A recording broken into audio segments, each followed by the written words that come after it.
Happy Saturday morning from WagerTalk. This is Last Call. I'm Kelly Stewart, and today we have a trio of sharp bettors, sharp guys behind the counter or the laptop, if you will. We're going to start off with Art DiCesare from the Westgate Superbook, Gianni the Greek coming in second, and Adam Trigger taking all of your college football questions. We're going to go as close to kickoff as we can. I'd like to actually be out of here by 11:45. That way can get in all those bets that I write down so quickly last minute that we get a little bit of those insights. What does the book need? What do the local books need? What are the sharp guys actually playing on? What are they buying back on? And so forth. So this is purely based on your participation. If you guys are asking questions, we're going to keep going. Once those questions stop coming in from TikTok, Instagram, YouTube, etc., I'm getting the hell out of here. So don't forget to hit that like button, hit that subscribe button, and make sure you jump in the comment section with all your questions, comments, or concerns. Let's bring in Art DiCesare at ArtDice21 on X. He joins us every single Saturday to give us a look behind the counter there at the Westgate Superbook. Big bets, big needs. Talk to me about this college football slate, Art. It's not as pretty as it was over the last couple of weeks, but there's still a couple top 25 matchups that I find to be very intriguing. There are, and obviously you got the big game early on. And, an early game, like a 9 a.m. Vegas kickoff for Penn State, Ohio State, it hurts to handle a little bit because, it's not a night game. Obviously, you want all the kind of shelf life of having that all day, but we'll still get a ton of bets on it, and it'll still be a really nice handle game for us. I mean, it's such a big game, Kelly, we do props on it. We don't do a ton of college football games where we offer player props, and we are doing that on this game. Oh, very nice. Are player props minus 109 by chance? No, player props the splits are a little bit wider because, the prop market is not a lot of kids bet in the prop market, as I like to say. It's definitely more of a sharp market, especially college. NFL, way different. Obviously, most people, whether you're a casual bettor or a sharp bettor, can get into the NFL props. But college is so limited that it's really only the guys who are kind of in the know that bet those. The reason why I ask is because right now college football sides, as we know, totals are also very sharp, but the sides are minus 109 all college football season long there at the Westgate Superbook. Are you guys planning on taking that through bowl season? Yeah, it's definitely something we've talked about. I think it's something we will do. Obviously, the bowl season's a little bit different because there's so much craziness that goes on with the portal and everything. But it is something that I believe that we will do. I have not heard any talk about us scaling that back as far as that goes. And once we get to like major bowls and playoff games, we might even tighten them a little bit, further. I mean, look at our baseball World Series splits. We had a 5-cent line. So, when major events come up and major things happen, we like to tighten those splits a little bit and, give the bettors a little bit more value. I love that. Minus 105. Speaking my language, Jay Smooth says we're getting right into it. You mentioned the biggest game on the board today starts at noon Eastern, 9 a.m. Pacific. So you've only got about 55 minutes to get your wagers in there on the Superbook app. Ohio State or Penn State? Let's hear what you guys have as far as behind the counter there at the Westgate. Well, right now, Ohio State's one of our needs. We took Penn State money all week, +4, +3.5. We're sitting at 3. A lot of over money. That was as low as 45. It got to as high as 48.5. Now we've seen the buyback on the under. So, we really don't want to get middled on that total because we're basically sitting with a 3-4 point middle on the total. But right now, we're big Buckeye fans because we really haven't seen the Ohio State money come in, even at 3. Obviously, we'll never get to 2.5 because that's just something you can't do. But I was surprised by how much Penn State money has come in. And it was sharp money early, but it's really been a lot of public stuff too, Kelly. A lot of public people on Penn State. Couple of things I want to follow up with there. Can you explain to our audience why you can't go to 2.5? I think that it's kind of a misnomer that the book is always looking for that 50-50, take their juice and leave, when that's really not exactly the case. No, it's not. When a game like this really, the number really probably is 3, and that's probably the right number. And if the game closes that way, that's what it should be. Now, us opening Ohio State 4.5. we did that because we just felt Drew Aller, we didn't know about his situation. And then obviously as he felt more and more like, okay, he's going to play, he'll be fine, the number obviously started to drop. But yeah, the second you drop to 2.5, you will get plenty of Ohio State money. And yeah, maybe everyone says, well, you're going to balance it out, but you don't want to balance it out at 2.5 and 4.5, because then you can really get middled at 3. So it's almost sometimes on a game, you want to just say, hey, this is our position, and you have to let it ride because, like you said, you can't tweak every game to get 50-50. Very good insight there from Art DiCesare at ArtDice21. If you guys have not seen him, he is on WagerTalk to Ed Day with Teddy and the Prez every single week, giving you guys a look behind the counter earlier in the week, and he's here every single Saturday taking your questions. Justin McAllister on YouTube wants to know, any read on Army Air Force? Spread and total dropped 3 points in the last hour. This is not a game that I really had much opinion on, I will say. The Army football helmets look awesome. So to answer that question, the game in total clearly has dropped because the Army quarterback is out. So early in the week, Air Force, you were getting a lot of Air Force money at plus 23.5, plus 23, and a total at 41.5 was getting bet under anyway because they bet the service academies under. Now with the Army quarterback out, we got to as low as Army minus 18, total of 38.5. Despite all that, all the early Air Force money in the week, we're going to need Army in the game. We're going to need Army to go out there and win by 3+ touchdowns, because with Army's quarterback being out, even if you get to the lowest point on the market, 17.5, nobody wants to come back and nibble. And especially because it's an early game, you're not going to have enough shelf life for that game to be bought back. So we're going to need Army in the game. Let's go through a couple of those noon slates. And then also, Ryan Bretcher wants to know your biggest need for today. Yeah, I would say right now our biggest need would be, let's say Army, let's say Oregon, and let's say USC. Those are probably our top 3 needs. A couple of the other early spots, I know you and John had talked about this on your show, but there's a lot of sharp money on Auburn.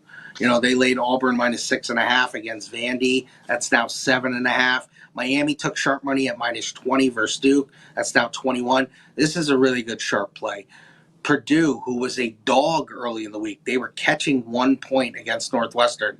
They're now a 2.5-point favorite. Northwestern has a myriad of injuries, ton of injuries. So a lot of Purdue sharp money and a lot of Memphis sharp money. Minus 6.5, minus 7, all the way up to 8 against UTS. Went back down to 7.5. So we'll need UTS in that game.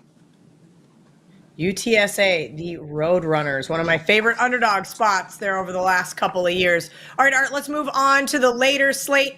Obviously, bets start to come in by recreational bettors. House players that are staying at the casino over the weekend come in and place large wagers, sometimes up until kickoff. So things are subject to change, but kind of give me these 3:30 slate. Anything on K-State Houston, of course, because I have to ask with the giant football field behind me. And maybe the Cats can bounce back. John Murray did not text me, but apparently you guys took a lot of Kansas money after you and I got done doing the show on Saturday. And he said, kid, I didn't want to burst your bubble. I didn't want to tell you. And I said, why? I could have taken some Kansas plus 10, and maybe I wouldn't have been so angry on Saturday. Yeah, when we look at that 12:30, 3:30 slate, Florida's been taking money all week, plus 16.5, plus 16, plus 15.5, now down to 14.5. That's obviously, I'm still going to call it the world's largest outdoor cocktail party because that's what it is. They're playing Georgia. Michigan State, plus 8 against Indiana. It feels like Indiana gets bet against every week, and every week they go out there and win and cover. So Sparty took some money. People are waiting for them to fall off a cliff. Indiana, Arizona State took a lot of money, minus 2.5, all the way up to 4.5 against Oklahoma State. Old Dominion was really sharp early in the week, minus 2, minus 3.5. We'll need App State in that game. And your game, Kelly, they took Houston plus 13. Gosh, that's just so weird. I did do the show this morning, and they asked me, I said, K-State's usually a really good bounce back spot, but Willie Fritz, 2022, did go into Manhattan, and when he was with Tulane and beat Kansas State. Now Houston is kind of surprising people. They beat TCU as a big underdog, and of course Utah. K-State's going to roll today. Is there more money on USC or Washington? Art, I have on my list. You said you guys would need USC. Is that due to a significant amount of Washington money coming in? Yeah, it's interesting. So that game really early in the week, if we would have talked on Monday or Tuesday, I would have said, you know what, it's the opposite. But we've taken because we took a lot of early USC money, which, had us needing Washington early in the week. But once USC basically got pushed from 2.5 to 3, there was a ton of Washington money that came in, really good 5-figure bets that came in on Washington +3. So as we sit, we're going to need USC in the game. Very, very interesting there. Let's see if we got some questions over here on Instagram or TikTok. Carlos Ocampo wants to know, let's hear about the OSU Penn State player props. Love the OSU receivers. Will OSU throw the ball or run the ball more? That is a great question because they have not been able to run the ball at all due to some of the injuries there on the offensive line, which is ultimately why I did not bet Ohio State with some of my friends that played it early in the week. Art, let's run through some of these player props because that is always interesting. I think that is going to be the new wave of prop markets, is being able to bet on some of these bigger marquee college games. I think it's going to make it a lot more fun. Yeah, it definitely is. And just one on both sides. Drew Aller actually has taken the most money. That's the prop we've seen the most money on with his passing yards. We opened 191.5. We're all the way up to 199.5. So there was a couple of guys who hit that at different numbers, thinking Aller, he's healthy, they're going to throw the ball. So basically having him go 200 plus yards. And then the receiver for Ohio State, Smith, Gino's cousin, that awesome freshman, took over money at 74.5. I believe we're all the way up to 77.5 now on his receiving yards. So kind of one from each school that have seen the most action and got hit a lot. But too, Kelly, you're right. It is going to be a market that's going to start. I think it's going to be something that gets created a lot more. But, a lot of people don't look for it because they don't think we have it or, it's just one of those things. But I think with these marquee games, we're going to start trying to do more and more of the college props because people love props. Hey, last weekend, that was all I bet on the K-State game minus that friend bet that I had. I had a tight end to score a touchdown, and then I also had a defensive or special teams touchdown, and it was so close.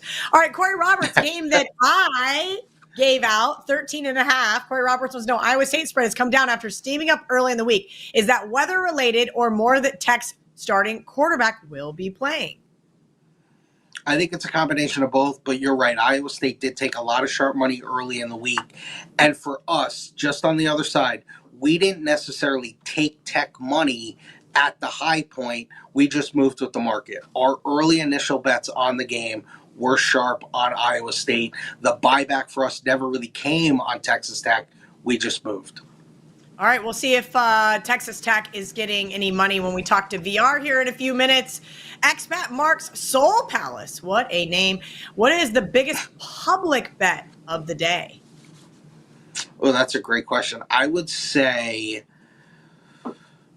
let's just look at it from a standpoint of, we don't talk enough about money line parlays. And I think Georgia and Oregon, even though they're needs for us as far as spreads because we took a lot of action on the other side, actually a lot of times if one of those big ones can lose outright, we're going to knock a lot of the big money line parlays out of there. And you're talking 8, 10, 12 teamers. And a lot of times, Kelly, too, maybe they're like half college and they roll into the NFL. So you can kind of get those out of the way. So when you have those big names, 2 touchdown favorites in that range of college football, they are going to key all money line parlays. Noted. All right. Arkansas or Ole Miss. I am on Arkansas today. MJM0863 on YouTube wants to talk about this game. Look, pure statistical eye test play. Arkansas has played a really tough schedule this year. Ole Miss kind of been on this roller coaster ride. And frankly, Sam Pittman has Lane Kiffin's number. It's just what it is, at least as far as against the spread goes. Also, I found this one really interesting. Prior to playing Georgia, Ole Miss 0-4-1 against the spread. So maybe they get caught looking ahead here and the Hogs can win one for me in Fayetteville. Is Arkansas a square dog? I'm starting to have my concerns, Art. I know that's part of your money line the 3 leg, right? Yes. Arkansas. Yes, you can Yeah, bet that right I look now at at the Westgate Superbook under specials. Kelly in Vegas. Just got to click the link, and you guys can tell me. John Murray boosted to 35-1. Shameless plug. yeah, yeah. You know what, Kelly? I look at this though. First of all, it's hard to win on the road in the SEC. Ole Miss, I still don't love them or trust them. Now, we took early money on Ole Miss at 6.5. And when we got to 7 and 7.5, there was some buyback on Arkansas. This has actually seen really good split action. I'm with you. I think I would lean with the Hogs too. You're getting a touchdown, maybe even more at home. And it's hard to trust Lane Kiffin. I'm not a Lane Kiffin guy. See, I'm a big Lane Kiffin guy, but I still don't trust him in here in this spot. I love Lane. I love his dog juice too. Hank, and with the last question, Art, what is your favorite play today? Oh, interesting. So I did on WagerTalk on Wednesday. We talked a lot about, I liked Eastern Michigan, but that number is completely ballooned. Now you're getting a better number. I'm not in love with it. I actually like Baylor. I like Baylor at home. All the 2.5s are gone. It's 3, but I like them at home against TCU. Maybe even go money line -150, -155. But if you're looking for a side, I like Baylor -3. I like Baylor as well. We'll see if I get to the window. Thanks to Art. Every single Saturday, he's up there bright and early at the Westgate Superbook, dealing -109, and then takes time out of his busy schedule to come hang out with us. So make sure you guys hit that like button. Drop some questions in the chat for Adam, who's going to be batting cleanup, but VR is coming in red hot to kind of clarify on some of that gold from the college football edition of Bet on It on Wednesday. And maybe VR can give us some other insight from a look behind the laptop on some of the local shops to see if maybe there was some buyback. Who was betting on Texas Tech in that game, VR? Because as Art said earlier in the week, they took sharp money on Iowa State. I said, okay, enough. This is too many points. I like the Red Raiders here in Ames. Whether they can actually win the game or not is going to be up to their defense. But I was appalled by this number. I get it. Iowa State off to their best start since 1938, but this one's gotten out of control. Here's what I'm seeing from the books that I'm dealing with, the local shops, the bookmakers, they're getting Texas Tech money. It's almost one-sided at +3. I'm seeing people buying the half point, trying to take it to 14. I don't understand that. But yeah, a lot of Texas Tech, more Texas Tech than Iowa State. Even Texas Tech teasers, again, don't understand that. But taking it up to 20, I guess, makes you feel better. Yeah, so for me, again, it's not a favorite or pass situation because I didn't have a strong opinion on the game myself. But a little bit surprising to see this money coming in on Texas Tech. So yeah, for me, it's a stay away. It just when you see one-sided public money on the dog, yeah, a little scary for me, a little scary. But at least the market's respecting a little bit. That is never anything I really want to see. Let's be real. I do like Tech in that situation. I like Joey McGuire as an underdog. We'll see what Matt Campbell's got up his sleeve today in Ames. VR MJM0863 wants to know anything on the Vanderbilt game. There's a game we haven't really talked about all week long. I've really enjoyed this Vanderbilt team, but are they getting just a little bit too much love at this point in time? Yeah, I'm going to tell you right now, not the group that I move for. I move for 3 college football guys right now, but I trade plays with other guys that move for different groups. Make a long story short, one of the strongest bets for the one group is Auburn, actually. Again, if they find a 7, they're blasting it. Earlier, it was moving around to 7.5s.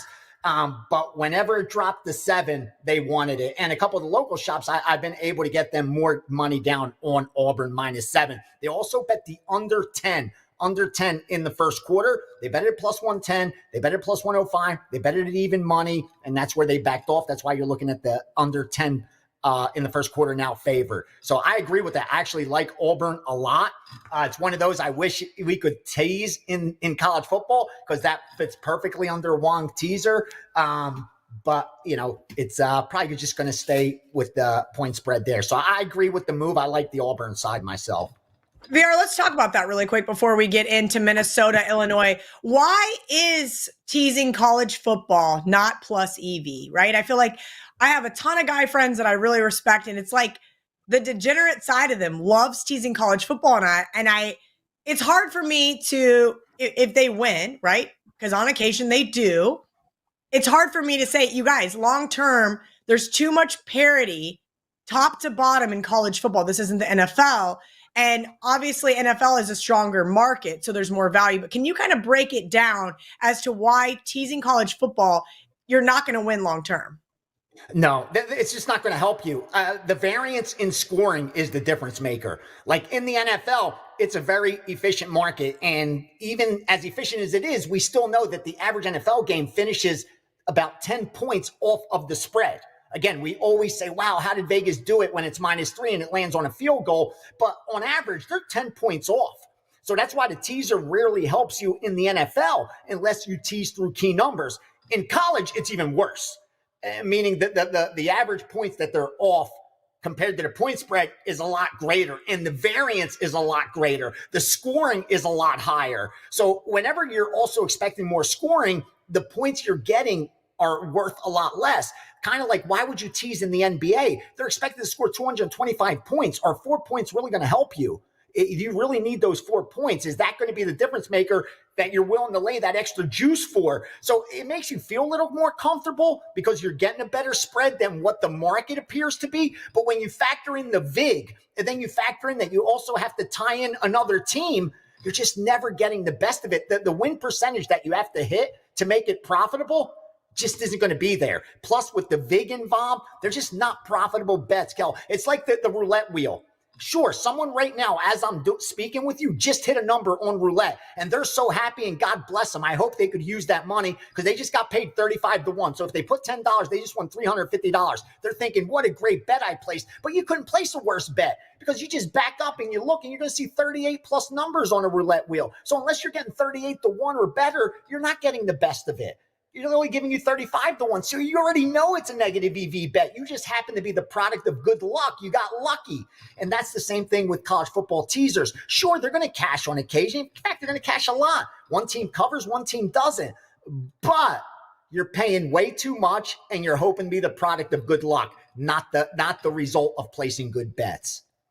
Thank you for that, VR. We should clip that and post that somewhere because it is very true. T Loading wants to know, any thoughts on Minnesota, Illinois? I laid 2.5 with Minnesota earlier in the week.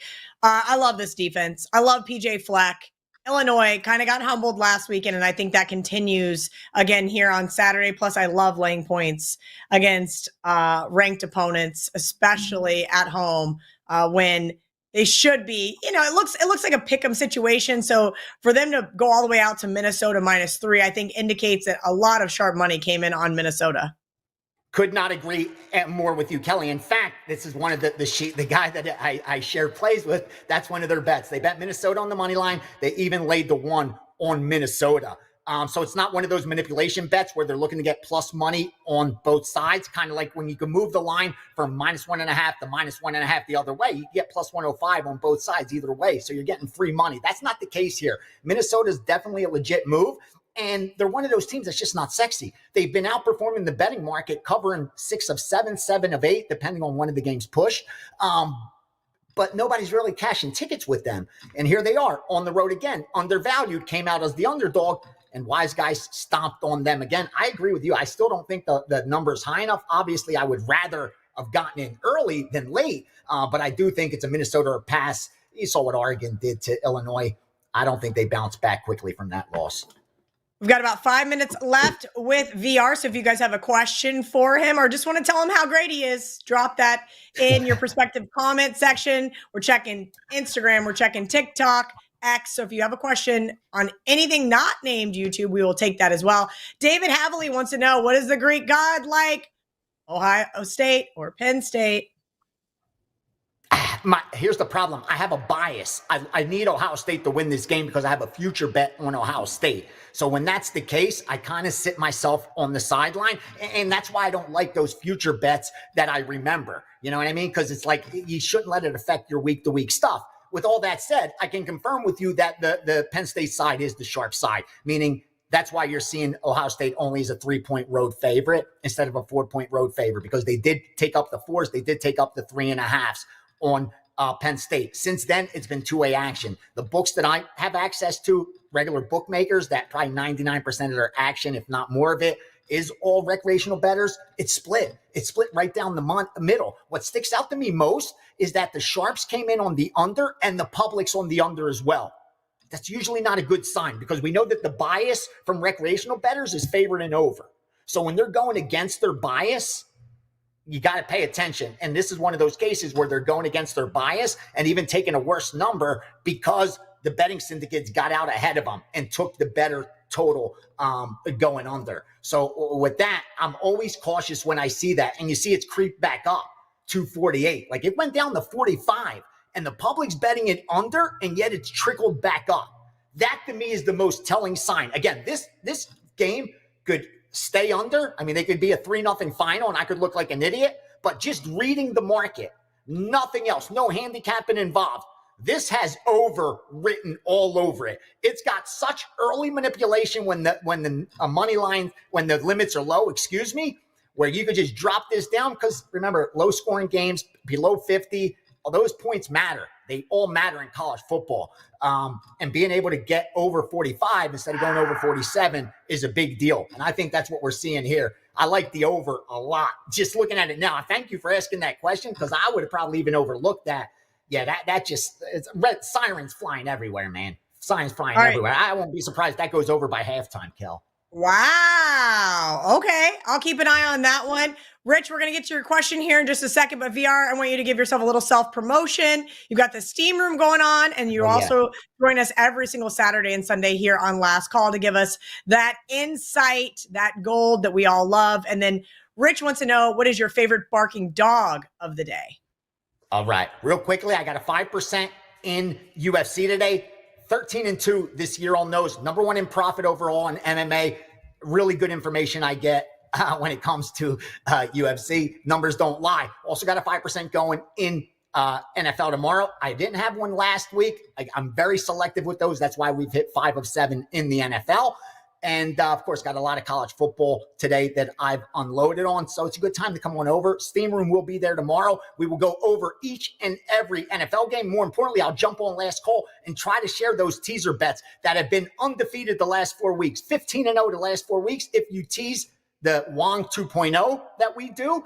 And 27-6, I think, now since the beginning. So we'll go over those real quickly. My dog of the day, live dog, go Wisconsin to get the win on the road. Ooh. On the money line. Sprinkle against Iowa. I like Wisconsin. All right. Wisconsin. Very interesting. Marco gave out Iowa in a weird sandwich spot on Bet on It this week. So I kind of like that you guys are a little head to head. That makes it fun as always. Real quickly, I got to tell you guys, $5. That's what you can get the gold sheet newsletter for right now using coupon code GOLD5. That's going to save you guys $24. It's normally $29. Right now you can get the gold sheet football newsletter for just $5 using coupon code GOLD5. I thought the gold segment here on Last Call was an appropriate time to let you guys know about that. VR, we got about 90 seconds. How about you just rattle off what left you have on your list?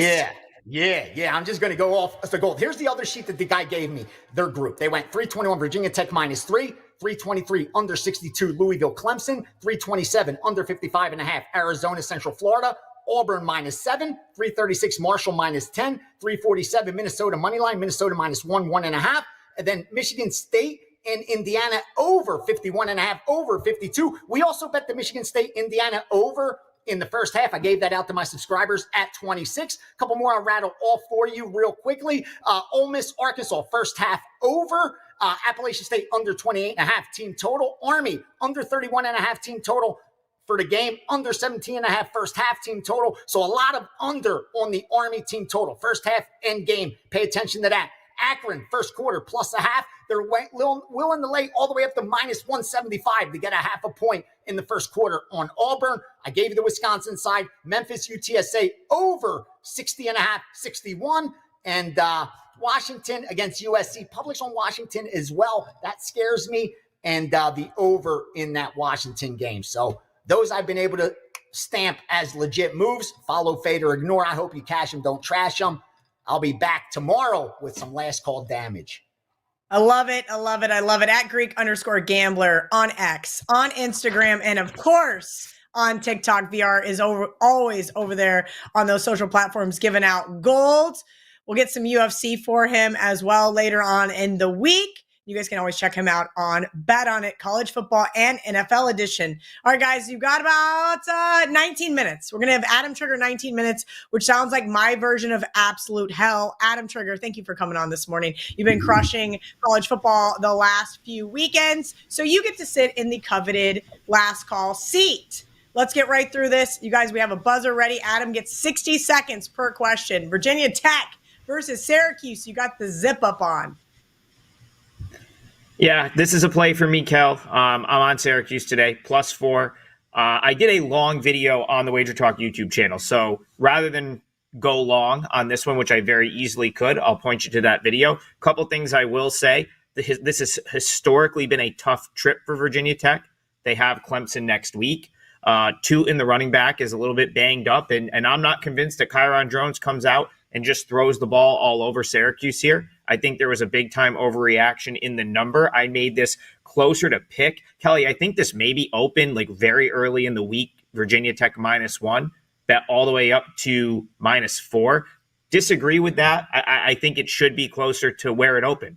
So I see value on Syracuse +4. I think a lot of that line move was based off of Syracuse's disastrous performance last week.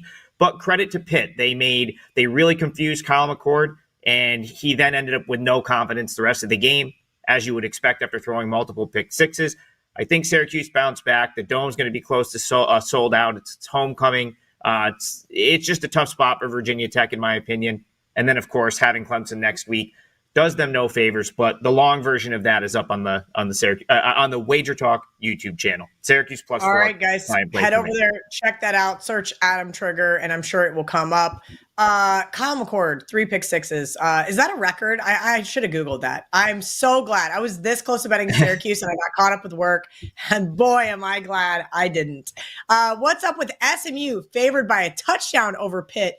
Trig, you just mentioned that same game where the Pitt offense basically did nothing. The Pitt defense scored 21 points. Maybe they're not as good as advertised. Let's talk about this one.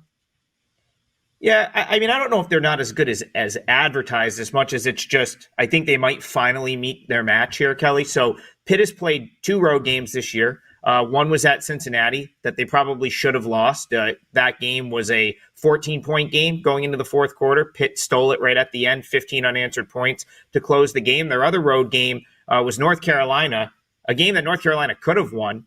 But, of course, we know what North Carolina is at this point. So, you know, they've looked a little bit vulnerable on the road. Credit to Pitt, though. Eli Holstein's been really good. I did not think Pitt's defense was very good. I do think Pitt's defense ends up getting exposed here. But as I just said, they had a great game plan, confused the heck out of Kyle McCord. And the reason that worked so well is Syracuse does struggle to run the ball. They don't have much of a running game. Offensive line has had a little bit of an issue of late, and McCord likes to throw the ball in the tight spaces, and it burned them. SMU's not going to do that. Far more balanced attack, and that's where I think the Mustangs have the advantage here. I know one of their receivers is out for this game. I believe that was reported either last night or in the morning. I don't think that makes a huge difference here because I still think SMU is going to be able to execute their game plan. So just to go back to the question, I think the number is right. I make it around a touchdown, and I just feel like this is where Pitt maybe takes one on the chin. I don't think this team can continue to go through the year unscathed. I'll be really surprised if they leave Texas with a win tonight, and I'd actually be pretty surprised if they covered as well. All right, guys, if you have a question for Adam Trigger, you guys can drop it in your perspective chat. Richard Lockhart, good morning. I got North Carolina -2.5. What do y'all think? So this one's not on my card yet. I'd be lying if I said that, Florida State wasn't maybe the late ad for me today. I knew that was coming. Listen, it is, like I said, I haven't played it yet, so still time for me to come to my senses, Kel. But for no reason other than they're going to get one they're going to get one at some point. North Carolina comes off of a huge win over Virginia, but this has been a team that's been an equal disaster to Florida State. I think prior to the Duke game, I made a comment. Teddy comes on show with actual quotes. I just quote myself from like 2 weeks ago. But I made a comment that Florida State would probably have the same record as Duke if they played Duke's schedule. And that was up to that point. Of course, Florida State ended up losing that game and has, obviously was never going to win last week. But still, like, they're not. This team's not going 1-11, and North Carolina has just as many issues. So I make Florida State the favorite. I got Florida State favored by 2 points here, so it feels like I'm getting value plus 2.5. But I guess you have to wonder: is this where they start playing the young players, getting other guys experience? Is that necessarily a bad thing? I don't know. I lean toward Florida State plus 2.5. I have not bet it yet. Yeah, I will not be betting it. I would also probably not be laying it with North Carolina in this spot. Here's a game, actually, that we should talk about, Trig, because I wanted to back South Carolina here. But as VR said, sometimes our futures bets keep us off of a play. So I have A&M under 8.5 wins. And I wanted to bet South Carolina here. And I've been kind of right and kind of wrong on South Carolina. I'm 2-1 betting with them this season. But I said, you know what? I just need A&M to lose this game for my regular season win total. Why on earth would I double down? Am I crazy? Am I leaving money off the table? Should I be betting the Gamecocks?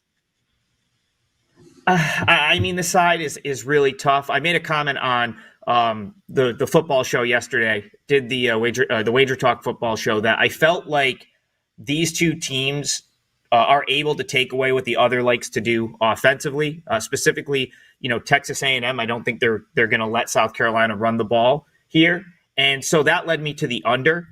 I'm kind of with you, Kelly. The side is very tough. Texas A&M feels like they're in the spot that they had LSU in last week, right? Like big primetime game. They come from behind, they get the win. Now they're kind of the team that's like vulnerable favorite on the road. Big primetime game for South Carolina. Do they get nipped in that same spot? I don't know. I don't totally disagree with that, but I think the best play of any of the either 4 sides or total options here is the under. Just feels like a game that I think is played a little bit tighter. And, again, I do think that both defenses can take away what the other team wants to do offensively. It leads me to the under, but Kelly, mid-40s on a total is never easy. So I guess you're going to have to stomach under 44. Not easy to do, but I do think I had this one like 21-17, 20-17, something like that. So I like the under. Well, hopefully South Carolina gets the W for me. How about Oregon, Michigan real quick? Andrew Wojcik wants to know. This is interesting. I had a couple of people ask where my Chuckle play was. Chuckle and I did a thing where we did 9 weeks of double-digit underdogs, and it worked out because starting now is about when those double-digit dogs just start getting blown out. Yeah, of course, we're going to have some upset wins, but here's an Oregon team that I think really started out kind of flat, if you will, and now is starting to surge. We just saw them beat the bricks off Illinois. But are they getting a little too overvalued here against a really solid Michigan defense? 14.5 seems downright disrespectful.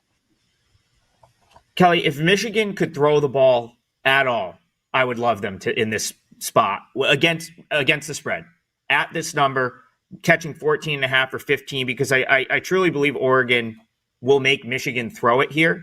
And I don't know that they have any success doing that. I think Michigan's defense is good enough to take the run away or at least limit the run for Oregon.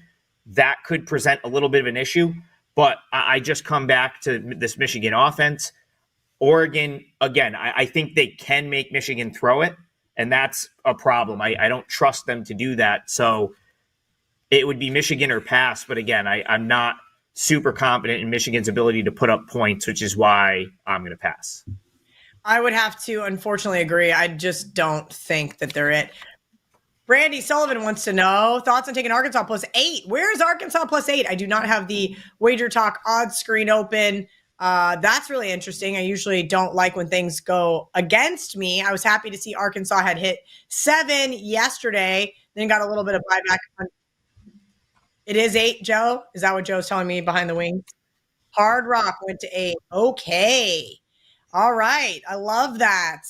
Not That's where I bet, and they should respect. They should respect my couple dimes there on Arkansas. No, I like the Hogs here, and that's just based on history. I do think they've been dealt a really tough schedule. Trig, Ole Miss, on the other hand, has kind of been on this roller coaster ride going into Fayetteville before playing Georgia. Tell me your thoughts. Yeah, I would say 8's a good number there. I think most of the rest of the market's probably at 7.5. I won't be betting this game, but my gut tells me that this might be where Ole Miss lights someone up. I hope I'm wrong for your sake, Kelly, but Arkansas secondary, I think can be beat, and Ole Miss's offense has been really, not what anyone expected it to be since SEC play has started. But I do think they're due for a breakout in that regard. So, and then on the other side, the Ole Miss defense up front is really strong. I think, Taylor Green's going to have to beat them through the air. I'm just not that confident that he does it. So, again, I lean toward this being the spot where, Ole Miss just has a day, and that would probably mean covering the 7.5, but not something I have enough confidence to bet. So I guess I'll just root for you then, because I won't have anything on this game. I need it after last weekend's 1-3-1 debacle. Rob asked, did y'all go over the UCF bet? I can't believe they are the favorite. Same, Rob. And that's literally what I said on my 3-team parlay video. I thought this line was absolutely atrocious. I understand that Arizona has not covered since basically last year when they went on a cover tear. So they're not some team I want to be laying points with, but I did take them versus Utah. They got the outright win for us, and I think this is no different. UCF on that 1-5 slide since losing to BYU last week in a game they were supposed to win. So then Gus Malzahn goes and fires his defensive coordinator, and now they're going to start their fourth quarterback of the season. Let's talk about this, Adam. Am I crazy? Every time people say there's a rat line, that you should take it, right? So I could see why people think I'm being baited into taking Arizona. I think Arizona's a better team. I think they have the best player on the field. My problem is I keep waiting for Fafita to have that awesome game, and he just hasn't. Listen, I've been very anti-Arizona. We talk about it almost every week on the college football show, and I've been pretty much right about that for the last month or so. You take away that Utah game that you referenced, I believe they won as an 8-point underdog in that game. I thought that was heavily based on Utah being a disaster offensively. They haven't covered any other game. You'd have to go back to mid-September to find another game that they covered. I remember Arizona, Kansas State playing on a I believe it was a Friday night, and sort of wanting to bet against both of those teams, thinking that both were probably not top 25 teams. Kansas State has obviously, kind of proved me wrong in that regard. Arizona's very much proved me right. I could not take Arizona at this point based on where I've been at with them all season, but I will agree with you, Kelly. This line is out of control. So if we're going to do the will we bet numbers, not teams thing, then I think you have to like Arizona. I have this more at 3.5. But I've been too right about Arizona to come in here with them now. So other than the fact that I would agree based on the number, I get it. 6.5 is crazy. I would not ever say lay that with Central Florida, but I've been very on point about this Arizona team this year just being bad. So again, I'm not going to bet Arizona, but I feel I understand where people are coming from liking Arizona based on the number here, because I got that about 3 to 4 points off. Yeah, I also had Arizona plus 3.5, 4. So I didn't understand, unless there's something with this redshirt true freshman I know nothing about. Trig, tell Kelly why K-State doesn't cover against Houston, Texas. DGen wants to know. I mean, hey, look, I said this with Art. Houston beat Utah last weekend. Obviously, no Cam Rising. And welcome to the Big 12, Utah fans. How's it been for you so far? Also, they beat TCU. Look, Willie Fritz has got this team playing right in his first year. And, by the way, who did he beat in 2022? Oh, that's right, Chris Kleiman and Manhattan. Adrian Martinez was in that one. So talk to me about, maybe why K-State, coming off a flat spot after barely getting by KU last weekend, might be in trouble here. I actually like K-State here. I think this number's off, in my opinion, as well. Probably due to that Kansas close call that you were at last week, Kelly. I think this should be upwards of 14, so in the 12.5 range. I like Kansas State. I guess I'll compare this week's game to last week's game, like roughly the same number, right? I think Kansas opened 11 and then got bet down a little bit. I had far more faith in Kansas and the way they matched up with Kansas State than I do this Houston team. I don't think Houston's offensive line is going to hold up here. So this is actually one that I could see getting ugly. I'm not going to lay 12.5 with Kansas State here for probably the same reason that I won't go against Arizona. I feel like, I'm not going to come in and back Kansas State after I've been anti-K-State for a while. But, to go back to the question, the only reason I'm anti-Kansas State right now is because they're 7-1. I feel like the schedule is broken very favorable for them this year. Going on back-to-back road games prior to KU was really totally favorable. Kelly, by the way, Kelly, Twitter just told me it's Avery Johnson's birthday. How do you quantify that? Avery Johnson's birthday. Tell me how to quantify a quarterback's birthday into your handicap, Trig. I don't think it's broken favorably from the standpoint of like the scheduling, but I feel like Kansas State has caught teams at the right time for the most part. Like that's I guess what I mean by that. I just don't think Houston is in the same weight class as Kansas State, and I don't really think Houston is what Kansas was last week. So when you're looking at those two games side by side, roughly similar number. Like I have Kansas quite a ways ahead of Houston right now. For that reason, I think Kansas State probably the right side based on the current number. As far as the birthday thing goes, Kel, I lose every year we do these shows, and I end up with like a best bet on my birthday. It always loses. So I don't know. It might not be a good thing. Oh my gosh, I can't. All right, guys. Well, we got 90 seconds left. So I'm going to let Trig do a little bit of self-promotion. Then we're getting the hell out of here. Thank you to all of you who've been hanging out with us. Hit that like button. WT.buzz/AT is Adam Trigger's homepage at Adam Trigger WT on your social channels. Go ahead, Trig. You have the floor. Yeah, so all of my college football, as before I came on, 4 straight winning weeks in college football. All of my football for the day is going to be on the same package. And I gave you one of those. So Syracuse +4 is a client play. It's the only one that kicks off at noon. So if you're catching this show late, that package will be up for the rest of the day. Most of my other action is later. Right now I've got 3 plays locked in, including the Syracuse play. I might add one more. But that's all I've got for today. And college basketball starts Monday. So, I'll be ready to fire. Check out my page for some free stuff. And then obviously client plays. I do think there's still a full season special. I don't know if the coupon code is still good, but I'm confident it's going to be another winning college basketball year. Up 48.19 units across the last 2 seasons combined. And look forward to college hoops starting on Monday.